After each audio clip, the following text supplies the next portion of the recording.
All right, let's get into it. Today, we're tackling a huge topic in the New Testament, the Holy Spirit, but we're going to look at it from a really specific angle, as the fulfillment of an ancient, powerful promise. For a lot of people, the Holy Spirit can feel, well, a little vague. Is it just some mysterious force, a ghost? But for the writers of the New Testament, their understanding was actually incredibly clear and concrete about who the Spirit is. Okay, so here's the absolute key. For the New Testament authors, the arrival of the Spirit wasn't some totally new thing that came out of nowhere. No, it was the long-awaited sign that the new age of salvation, the one promised for centuries by prophets like Isaiah and Ezekiel, had finally kicked off. So, what does that actually look like? Well, let's start with one of the biggest, most mind-blowing shifts the Spirit brought about. It completely redefined where you find God's presence in the world. Think about it. Under the Old Covenant, the agreement God had with ancient Israel, his special presence was centered in a physical building, first a tent, the tabernacle, and then the huge temple in Jerusalem. But the New Covenant, through Jesus, flips that on its head. It's a radical change. God's presence is no longer in a place, it's in a people, and the Holy Spirit is how that happens. The Apostle Paul just comes right out and says it. He asks the believers in Corinth, "Don't you know?" And get this, when he says you, he's using the plural. He's not talking to one person. He's talking to the whole community. He's telling them that together, they have become the literal dwelling place of God on earth. That's a huge claim. And this wasn't just a one-off idea. It's woven all through the New Testament. Paul calls believers the temple of the living God and a dwelling built for God's Spirit. He even tells them to be filled with the Spirit, which is the exact same language used to describe how God's glorious presence once filled the physical temple. The main takeaway here is pretty clear. The community of believers, together, is now God's temple. Okay, so the Spirit changes where God's presence is. Next up, let's look at how the Spirit gives us this rock-solid assurance about the future.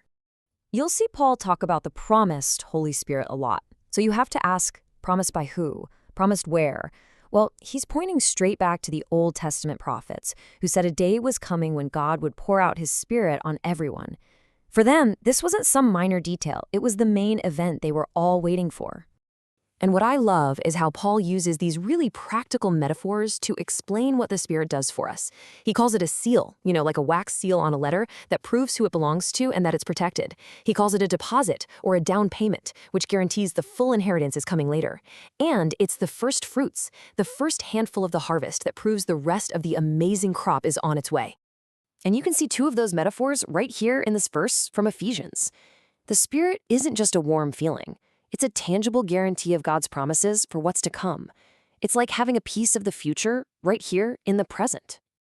And that brings us to another huge role the Spirit plays. You got to remember, the early church was this mix of people from all different backgrounds. So the Spirit created a brand new way to figure out who was really part of God's people. Now, this next point was an absolute game changer. For hundreds of years, the things that set God's people apart were external signs. Things like circumcision, following food laws. But Paul comes along and argues that in this new era, the one thing that truly marks you as part of the family is internal, the presence of the Holy Spirit inside you. This was basically the entire argument of his letter to the Galatians. He asked them this killer question. He's like, look, you non-Jewish believers, you clearly have the Spirit. So how'd you get it?